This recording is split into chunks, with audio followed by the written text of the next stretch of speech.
Jacob drove us to a long, flat building where several people were gathered in a circle. I could feel the tension in them as we pulled up. Jacob came around and petted me, but left me in the truck. "Good dog, Ellie," he said absently. I sat and watched him anxiously as he approached the group of people. Several of them spoke at once. "We didn't notice her missing until lunch, but we don't have any idea how long she's been gone. Marilyn's an Alzheimer's patient. I don't understand how she got away with no one seeing." While we sat there, a squirrel climbed down the trunk of a tree and busied itself foraging for food in the grass. I stared at it, astounded at its audacious disregard for the fact that I, a vicious predator, was a mere 10 feet away. Jacob came to the cage and opened the door. "Heel," he commanded, giving me no chance to catch the squirrel. I snapped to it. Time to work. Jacob led me away from the people to a corner of the front of the yard of the building. He held out 2 shirts that smelled reminiscent of Grandma a little. I stuck my nose into the soft cloth, inhaling deeply. "Ellie, find," he commanded. I took off, running past the knot of people. "She wouldn't have gone that way," someone said. "Let Ellie work," Jacob replied. Work. I carried the sense of memory of the clothing in my mind as I held my nose up to the air, coursing back and forth as I'd been trained. There were a lot of people smells, dog smells, car smells, but I couldn't find. Frustrated, I turned back to Jacob. He read my disappointment. "That's okay, Ellie. Find." He began walking down the street, and I leapt ahead, cruising up and down the yards. I turned the corner and slowed down. There it was, tantalizing, coming to me. I zeroed in on it, and I raced ahead. 40 feet in front of me, lying in the base of some bushes, her scent was clear. I turned and ran back to Jacob, who'd been joined by several police officers. "Show me, Ellie," he said. I took him back to the bushes. He bent, poking at something with a stick. "What is it?" one of the officers asked, coming up behind Jacob. "A tissue." "Good dog, Ellie, good dog," he said. He grabbed me and wrestled with me briefly, but I sensed there was more work to come. "How do we know it's hers? It could have been dropped by anybody," one of the policemen objected. Jacob bent down, ignoring the man behind him. "Okay, Ellie, find." I could follow her scent now, faint but traceable. It went ahead 2 blocks and then turned right, getting stronger. At a driveway, it made an abrupt right, and I tracked her through an open gate to where she was sitting in a swing set, moving gently. There was a real sense of happiness flowing from her, and she seemed glad to see me. "Hello, doggy," she said. I ran back to Jacob and could tell from his excitement that he knew I'd found her before I got up to him, though he waited for me to reach him before he reacted. "Okay, show me," he urged. I took him to the lady in the swing set. I felt Jacob's relief when he saw the woman. "Are you Marilyn?" he asked gently. She cocked her head at him. "Are you Warner?" she asked. Jacob spoke into the microphone on his shoulder, and soon we were joined by the other policeman. Jacob took me aside. "Good dog, Ellie," he said. He pulled out a rubber ring and sent it bouncing across the lawn, and I jumped on it and went back at it, holding it out for him to grip and tug on. We played for about 5 minutes, my tail whipping around. As Jacob shut me in the cage in the back of the truck, I could feel the pride coming off of him. "Good dog, Ellie. You're such a good dog," he said. It was, I reflected, as close as Jacob could come to the unrestrained adoration I once felt from Ethan, and from it I realized that today I truly understood my purpose as Ellie. Not just to find people, but to save them. The worry that poured off the knot of people in front of the building could not have been more clear, just as their relief was when we returned. The lady had been in some sort of danger, and by finding her, Jacob and I saved her from that danger. That's what we did together. That was our work, and that's what we cared most about. It was like the game I played with Ethan, rescue. The next day, Jacob took me to a store and purchased some fragrant flowers, which he left in the truck while we did some work. Wally was hiding on top of a strong-smelling trash dumpster, but he couldn't fool me. Then Jacob and I went for a long car ride. So long I became tired of holding my nose up to the side of the cage, and I lied down on the floor. When Jacob came to let me out, there was a heaviness in him. Whatever was always hurting him inside seemed stronger than ever. We were in a big yard filled with stones. Subdued, not sure what we were doing, I stayed next to Jacob as we walked a few dozen yards, carrying his flowers. He knelt and put the flowers down next to one of the stones, the pain twisting in him so deeply that tears fell silently down his cheeks. I nuzzled his hand, concerned. "It's okay, Ellie. Good dog. Sit," he commanded. I sat, grieving with Jacob. He cleared his throat. "I miss you so much, honey. Sometimes I don't think I can get through the day knowing that you're not going to be there when I get home," he whispered hoarsely. I lifted my ears at the word home. Yes, I thought, let's go home. Let's leave this sad place. I'm on canine patrol right now. Search and rescue. They don't want me on a regular patrol because I'm still taking antidepressants. I got a dog. Her name's Ellie, a 1-year-old German Shepherd. I wagged my tail when I heard my name. We just got certified, so we'll be going out now. I'll be glad to get off the desk. I've gained about 10 pounds from all the sitting. Jacob laughed, and the sound of it was so peculiar, such a sad, tortured laugh, with no happiness in it at all. We remained there, nearly motionless, for about 10 minutes, and gradually the feeling from Jacob shifted, became less raw pain, and more like what I felt when Ethan and Hannah said goodbye at the end of the summer. Something similar to fear. "I love you," Jacob whispered. Then he turned and walked away. From that day forward, we spent a lot of more time away from the kennel. Sometimes we'd ride on airplanes or helicopters, both of which vibrated so much they made me sleepy despite the noise. "You're a chopper dog, Ellie," Jacob told me whenever we rode in the helicopters. One day, we even went to the biggest pond that I've ever seen, a huge expanse of water, full of exotic smells, and I tracked a little girl down the sand to the playground full of children who all called to me when I approached. "Want to play in the ocean, Ellie?" Jacob asked me after I showed him the little girl, and a mother and father took her away for a car ride. We went to the pond, and I splashed and ran in the water, which was very salty when the spray came up into my nose. "This is the ocean, Ellie. The ocean." Jacob laughed. Playing in the ocean, I felt the thing that had such a tight clench on his heart loosened a little bit. Running through the shallow water reminded me of chasing Ethan on his sled. I had to lunge upward to make any progress, exactly the same gait as I'd used in the snow. It made me realize that, though the sun's cycles suggested a couple of years had passed, there was never any snow here. It didn't bother the children, though. They had sleds that they rode on the waves. I stood and watched them play, knowing that Jacob would not want me to chase them. One boy looked something like Ethan did when he was younger, and I marveled that I could remember my boy when he was so little, and also when he was a man. An ache overtook me, a sharp stab of sadness that didn't go away until Jacob whistled me back to his side. When I did go to the kennel, Cammy was often there, but Gypsy almost never was. On one such day, I was trying to interest Cammy in a glorious game of I've got the ball, when Jacob came over to get me. "Ellie," he called. I'd never heard such urgency in his voice. We drove very fast, the tires making screeches as we turned corners, and I could hear above the wail of the siren. I lay down on the floor of my cage to keep from sliding around.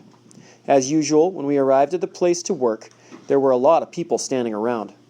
One of them, a woman, was so afraid that she couldn't stand up, and 2 people were holding her.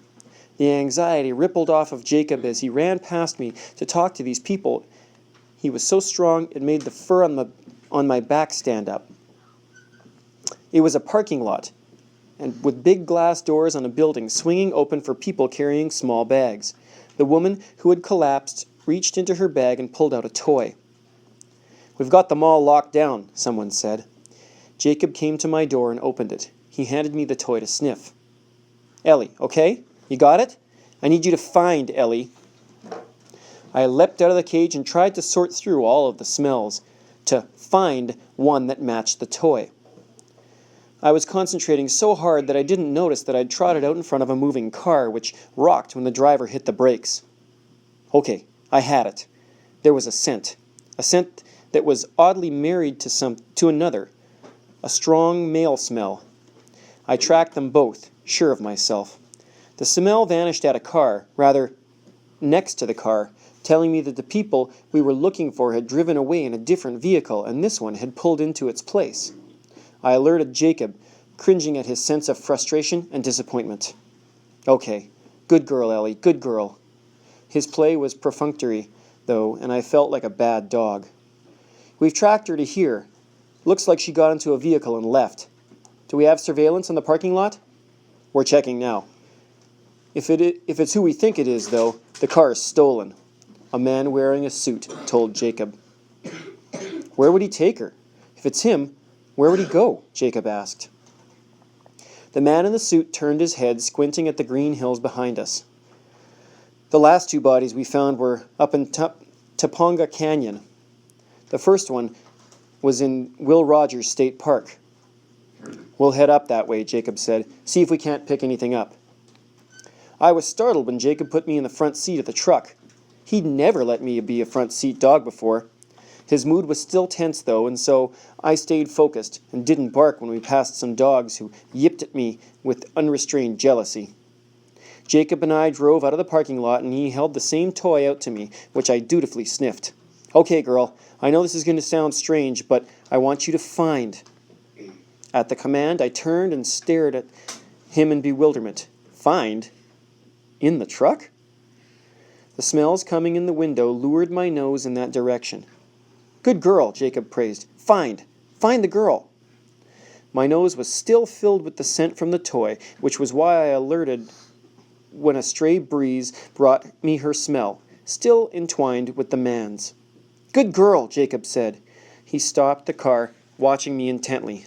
Behind us, cars honked. Got it, girl? He asked. I couldn't smell her anymore. That's okay, Ellie. Good girl, he said. I understood now. We were working from inside the truck. He drove, and I kept my nose out the window, straining, rejecting everything except the smell from the toy. I felt the tilt of the truck as we headed uphill, and it was with a rising sense of disappointment from Jacob. I think we've lost her, he muttered. Nothing, Ellie? At my name, I turned and then went back to my work. Unit 8 Kilo 6. What's your 20? The radio squawked. 8 Kilo 6. We're proceeding up Amalfi. Any luck? They asked. We had something on Sunset, but nothing since.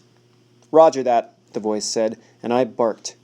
I normally didn't bark when I caught a scent, but when this hit, it was strong and steady, carried on a current of air that filled the cab of the truck. 8 Kilo 6. We got something. Corner of Amalfi and Umeo. The truck slowed, and I stayed on point. I could still smell her. The man's scent was as strong as ever. Jacob eased to a stop. Okay, which way here, Ellie? Jacob asked.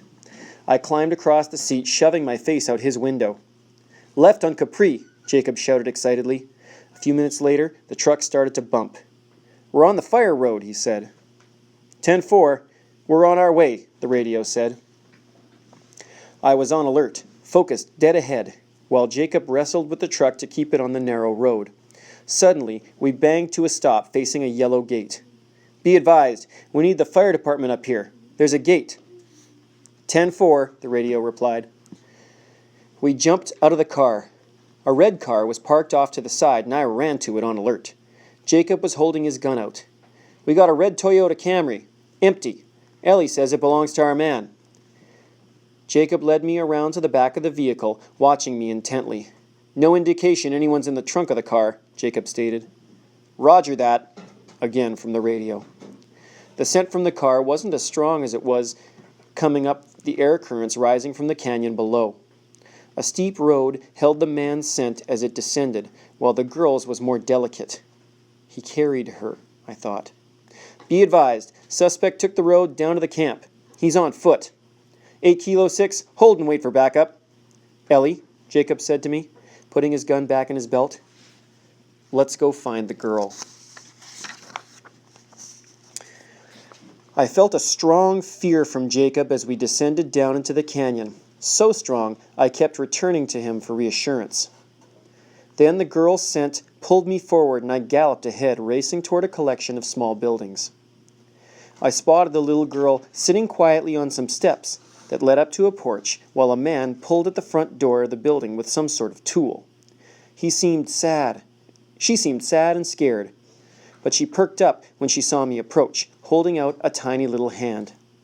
The man suddenly whirled around, staring at me.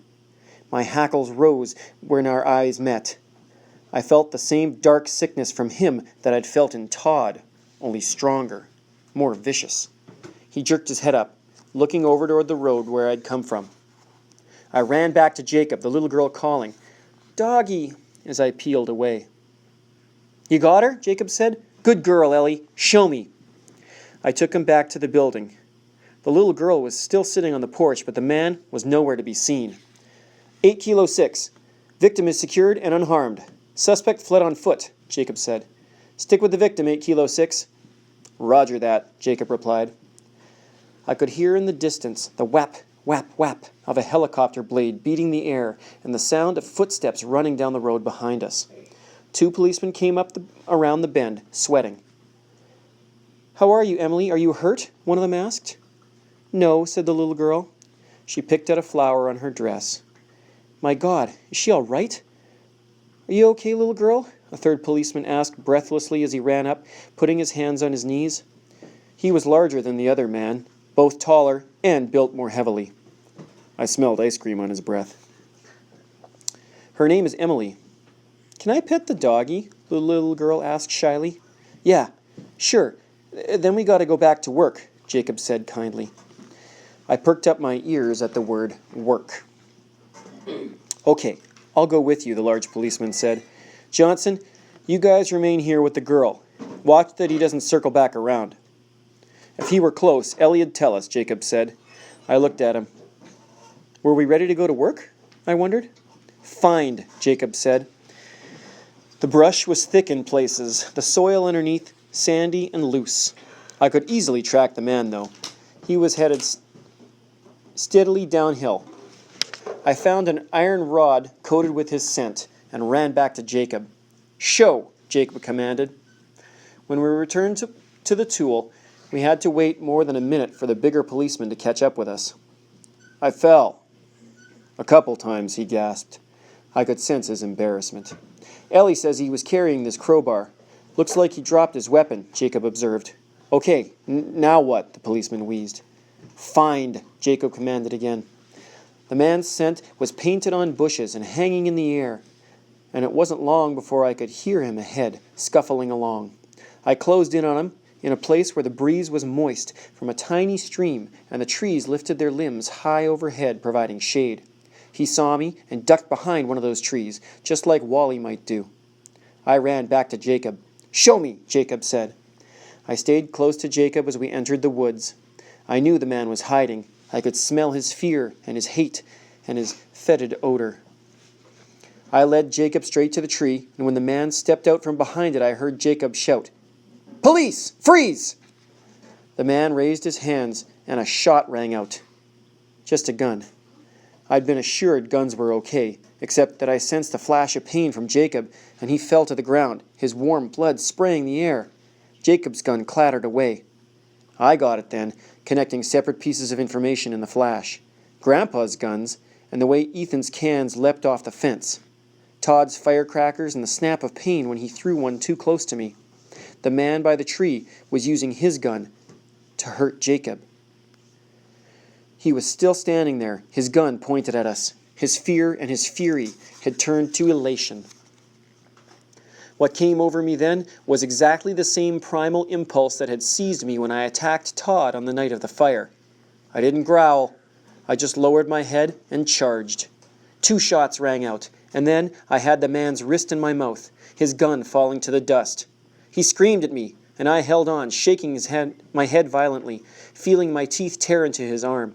His foot smacked into my ribs. "Let go!" he shouted. "Police! Freeze!" the big policeman yelled, coming forward. "Get that dog off me!" "Ellie, it's okay. Down, Ellie. Down. the policeman commanded. I let go of the man's arm and he fell to his knees. I smelled his blood, his eyes met mine, and I growled. I could feel his pain, but also his cunning, his sense that he was going to get away with something. Ellie, come, the policeman said. Dog ripped my arm off, the man shouted.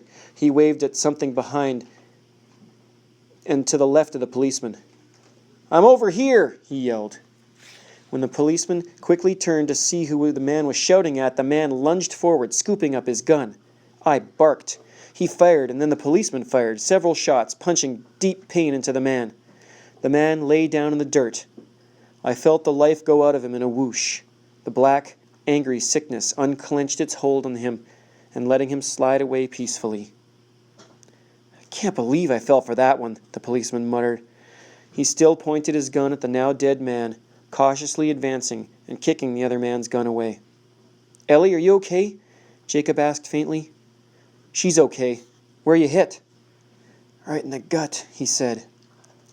I anxiously lay down by Jacob's side, nuzzling his unresponsive hand. I could feel the pain working its way through his body. The smell of blood was alarming for how much of it there was. Officer down. Suspect down. Where? The man looked up at the sky. We're under some trees down the canyon. Need medevac for the officer. Suspect is 1091. Confirm. Suspect 1091. The policeman walked over and gave the man a kick. Oh, he's dead all right. Who's the officer? The radio asked. 8 Kilo 6. We need help down here now. I didn't know what to do. Jacob seemed unafraid, but I was so filled with fear I was panting and trembling. I was reminded of the night when Ethan was caught inside the fire and I couldn't get to him. The same feeling of helplessness. The policeman came back and knelt down next to Jacob. They're on their way, bro. You just gotta hang on now. I felt the concern in the policeman's voice, and when he gingerly opened up Jacob's shirt, I got a good look at the shock and fear shooting through the man as he made through him, which made me whimper. Soon I could hear crashing and stumbling as several people ran toward us. They knelt by Jacob, shouldering me aside, and began pouring chemicals on him and wrapping him in bandages. How's Emily? Jacob asked them faintly. Who? The little girl, the policeman explained. She's fine, Jacob. Nothing happened. You got to her before he was able to do anything. More people arrived, and eventually they carried Jacob out on a bed. When we got to where the cars had been parked, a helicopter waited. The policeman held me as they loaded Jacob on the helicopter, his limp arm hanging off the bed. As the loud machine rose into the air, I twisted free and ran beneath it, barking. I was a chopper dog. Why didn't they let me go? I needed to be with Jacob. People watched as I circled helplessly, my front legs in the air. Eventually, Amy came and put me in a cage in a different truck, one filled with Cammie's scent. She took me on the car ride back to the kennel and exchanged me for Cammie, who trotted past me and leapt up into the truck as if offended that I'd been in it. Gypsy was nowhere to be seen. Someone will check on you and we'll figure out where you're going to live, Ellie. You be a good dog. You're a good dog, Amy said. I lay down on my bed in the kennel, my head swimming. I didn't feel like a good dog. Biting the man with the gun was not part of find. I knew that. And where was Jacob? I remembered the scent of his blood, and it made me whine in anguish. I'd fulfilled my purpose and found the girl, and she was safe. But now Jacob was hurt and was gone, and I was sleeping at the kennel for the first night ever. I couldn't help but feel that, somehow, I was being punished. The next several days were confusing and distressing for everyone. I lived in the kennel and was only let out into the yard a couple of times a day, always by a policeman who radiated awkwardness with the unexpected new duty of dog care. Amy talked to me and played with me a little bit, but she and Cammie were gone a lot of the time. There was no sign of Jacob, and gradually his scent faded from the surroundings, so that even when I concentrated, I couldn't locate him anymore. One day, Cammie and I were in the yard together. All Cammie wanted to do was nap, even when I showed him a rubber bone one of the policemen had given me. I didn't understand what Cammie's purpose was, why anyone would want to have a nap dog. Amy brought her lunch out to a table in the yard, and Cammy was willing to wake up for that. He walked over there to where Amy sat and lay down heavily at her feet, as if burdened with many cares that could only be cured with a bite of her ham sandwich. A woman came out and joined Amy. "Hi, Maya," Amy said. Maya had dark hair and dark eyes, and was tall for a woman, with strong-looking arms. Her pants smelled faintly of cats. She sat down and opened a little box and began chomping on something spicy. "Hi, Amy." "Hello, Ellie." The woman didn't greet Cammy, I noted smugly. I moved closer to her, and she petted me with her fragrant hand. I caught a whiff of soap and tangy tomatoes. "Did you put in your paperwork?" Amy asked. "Fingers crossed," Maya replied. I lay down and gnawed on the rubber bones so that Maya could conclude that I was having so much fun I could only be enticed into paying attention to her with a little lunch. "Poor Ellie. She's got to be so confused," Amy said. I looked up. "Lunch?" "You sure you really want to do this?" Amy asked. Maya sighed. "I know it's hard work, but what isn't, you know? I'm just getting to the point. It's the same old thing every day. I'd like to try something new, do something different for a few years. Hey, you want a taco? My mom made them. They're really good." "No thanks," Amy said. I sat up. "Taco? I wanted a taco." Maya wrapped up her lunch as if I weren't even there. "So people in Canine are all in such good shape. Losing weight is so hard for me. You think I can hack it?" "What? No, you're fine. Didn't you pass the physical?" "Sure," Maya said. "Well, then there you go," Amy replied. "I mean, if you want to run with me, I usually go to the track after work. I'm sure you'll be great." I felt a tinge of anxiety come off of Maya. "I sure hope so," she said. "I'd hate to let Ellie down." I decided that no matter how many times they said my name, this conversation wasn't going to result in anything edible for me. I sprawled out in the sunshine with a sigh, wondering how much longer it would be before Jacob would come back. Maya was happy and excited the day she took me for a car ride. "We're going to work together. Isn't that great, Ellie? You won't have to sleep in the kennel anymore. I bought a bed for you. You can sleep in my room." I sifted through her statement. Ellie, kennel, bed, room, all words I recognized. But there was nothing in there that made any sense to me whatsoever. I was glad to stick my nose out the window and breathe the scent of something besides Cammy and Gypsy. Maya parked in the driveway of a small house that I knew, as soon as we crossed the threshold, was where she lived. Painted everywhere was her smell, plus the distinctly disappointing odor of cats. I inspected the dwelling, which was tinier than Jacob's apartment, and immediately encountered an orange feline sitting on a chair at the table. She regarded me with cold eyes, and when I approached her wagging, she opened her mouth and gave me an almost silent hiss. "Stella, be nice." "That's Stella. Stella, this is Ellie. She lives here now." Stella yawned, unimpressed. A flash of gray and white motion out of the corner of my eye drew my attention. "Tinker." "That's Tinkerbell. She's kind of shy," Maya said. Another cat, I thought. I followed her into the bedroom where a third feline, a heavy black and brown male, sauntered out and sniffed at me with his fish breath. "And that's Emmett," Maya said. "Stella, Tinkerbell, and Emmett. Why on earth would a woman want 3 cats?" I thought. Tinkerbell was hiding under the bed, thinking that I couldn't smell her there. Emmett followed me into the kitchen and looked curiously into the bowl Maya filled with food, and then lifted his head and walked away as if he didn't care that I was eating and he wasn't. Stella watched me unwinkingly from her perch on the chair. After eating, Maya let me into her tiny yard, which was unmarked by cats. I did my business with dignity, aware that at least some of the cat population were observing me. "Good girl, Ellie," Maya said enthusiastically. Apparently, she was of the excited to see you pee in the yard persuasion.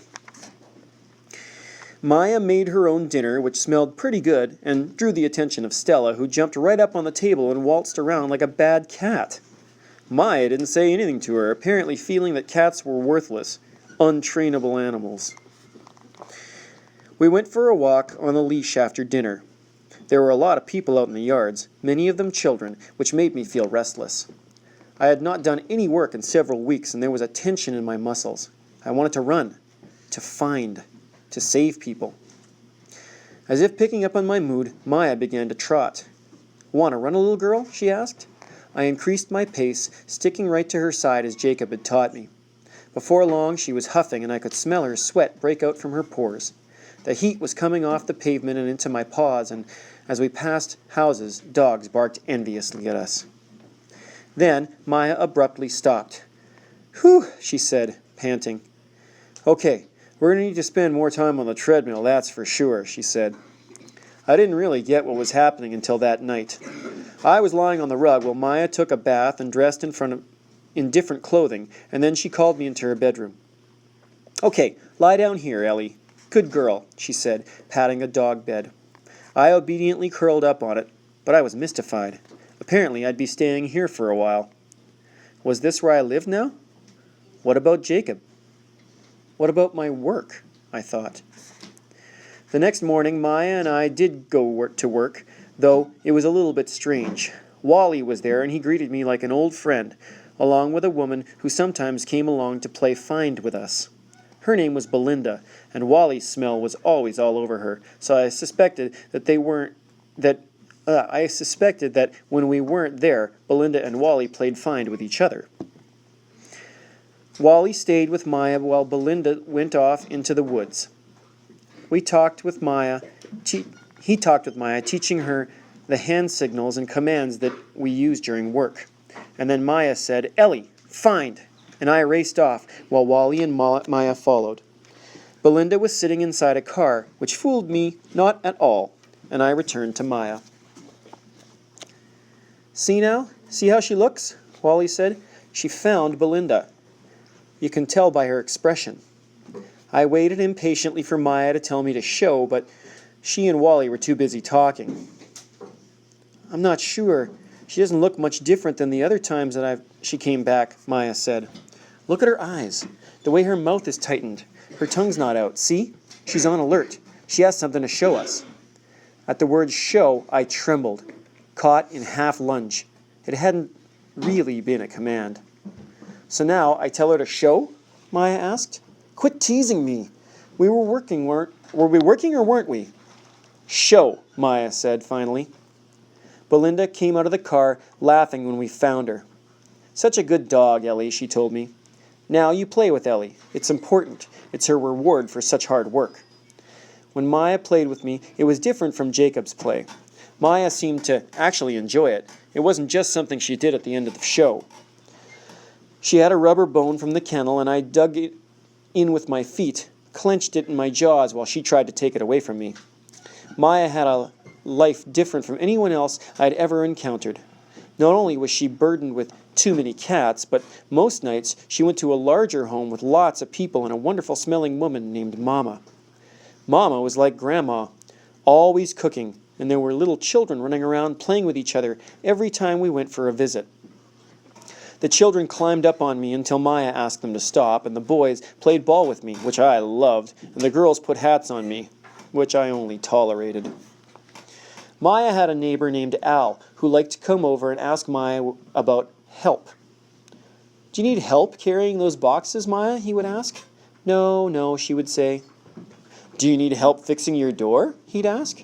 "No," Maya would reply. Maya always seemed anxious, her skin warming and her palms sweating when Al came over, but she wasn't frightened of him.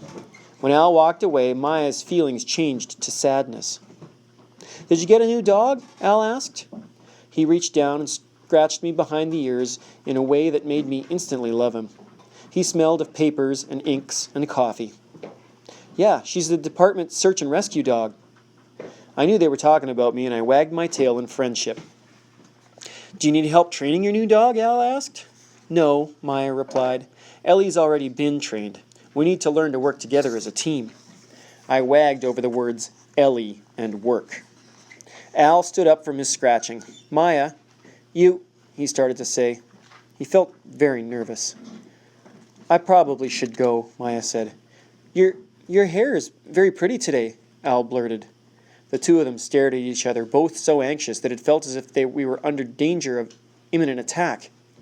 I glanced around but could see nothing more threatening than Emmett, watching us through the window. Thank you, Al, Maya said. Would you like... I'll let you go, Al said. Oh, Maya replied. Unless... Al stammered. Unless... Maya repeated. You, do you need help with anything? Al asked. No, Maya said. Maya and I worked almost every day.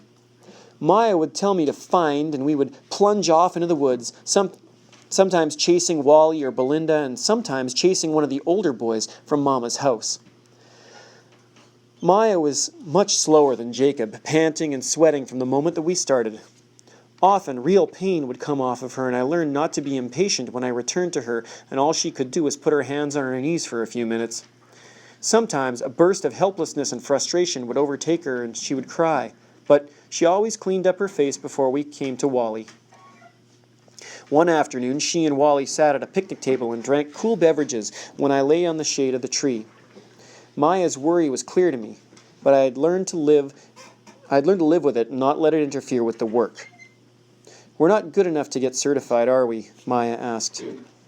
Ellie's about the best dog I've ever seen, Wally replied. I sensed some alarm and caution in his voice and looked at him curiously. No. I know it's me. I've always been heavy, Maya said. What? No, Wally said, his alarm increasing. I sat up wondering what the danger was. It's okay. I've actually lost some weight, like 4 pounds, Maya said. Really? That's great. But you weren't fat or anything, Wally stammered. I smelled the sweat pop up on his forehead.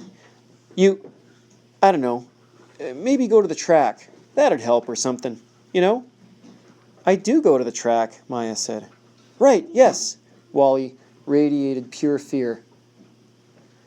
And I yawned anxiously. Well, okay, I should go now, he said. I don't know.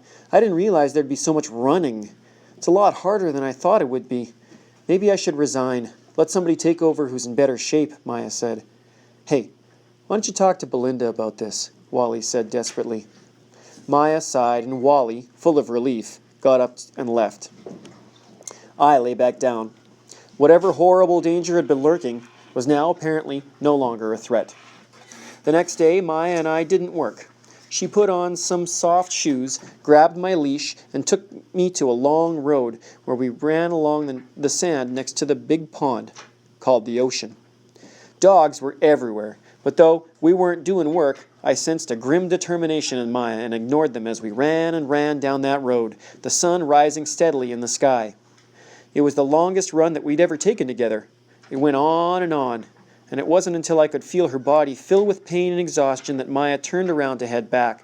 She stopped a few times for me to drink water out of faucets set up into the concrete next to very smelly buildings. But for the most part, the return trip was as determined, just a little bit slower. By the time we got to the truck, she was limping. Oh my, panted Maya. We were both panting pretty hard. She drank water and hung her head between her legs, and I watched in sadness as she vomited in the parking lot. Are you okay? A young woman asked sympathetically. Maya waved a hand without even looking up. The next day, we did find Belinda for work. Maya's gait was so stiff and painful I deliberately did find at half speed, slowing down as soon as I was out of sight. I returned for direction far more than I was necessary, just to check on her, and when we finally found Belinda sitting under a tree, she'd already fallen asleep. Good dog. You're such a good dog, Ellie, Maya whispered to me. We woke up Belinda, who checked her wrist and emanated a quick shock of surprise. Just had an off day, Maya said. Belinda didn't reply. That night Maya called me while she was in the bathtub. I sniffed curiously at the bubbles in the tub and lapped up a little bit of the water, wondering why anyone would want to sit in such a small enclosure. Certainly, the cats weren't interested. Tinkerbell was, as usual, hiding from the world. Stella was conducting an unauthorized examination of my bed. I could tell by the smell of it that she'd already tried sleeping there. And Emmett was in the bathroom with me, licking himself and waiting for something to happen that he could ignore. Maya was sad. She reached a wet hand out and stroked my head. "I'm sorry, Ellie. I'm just not good enough. I just can't keep up with you in the field. You're such a good dog. You need someone who can handle you." I wondered if she would be happier if I got into the tub with her. I put my paws on the edge of the tub, testing the theory a little bit. Emmett stopped licking himself and looked at me without any of the proper respect, then lifted his tail and waltzed out of there as if daring me to chase him down and reduce the cat population in the house. "Tomorrow I have a surprise for you, Ellie," Maya said, still sad. Well, okay, I'd gone this far. I climbed up into the tub, sinking through the insubstantial bubbles. "Ellie!" Maya laughed, her delight blowing out the sadness like a candle. Excellent.